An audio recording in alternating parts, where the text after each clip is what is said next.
Thank you very much, Mr. Speaker, and it's my honor to rise today and speak to this motion of condolence.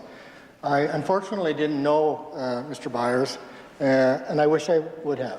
I find his history very interesting, and in particular, growing up in a small community and the life that he would have led through those times.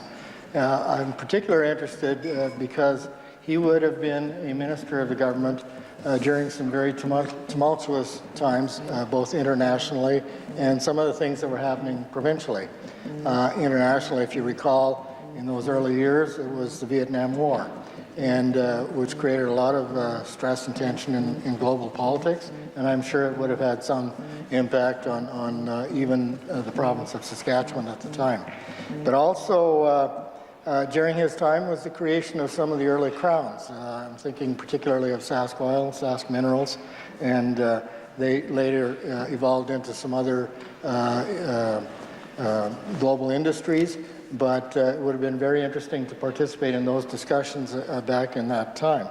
I want to particularly note that it's noted in the motion that he taught at a school outside of Frobisher. So I can only assume that that was probably a one-room country school, to which I look back fondly.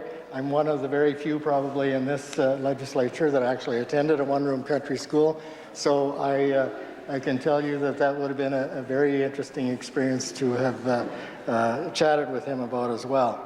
And later in life, he did the Saskatchewan things. He was a curler, and I'm also particularly interested that he played in a country band called Country Swing, and I think that that's just absolutely fantastic. He did teach again in my constituency in Foam Lake, and so on behalf of the constituents of Kelvington-Wadena, we do want to extend our condolences to the family and certainly support the motion of condolence. Thank you, Mr. Speaker.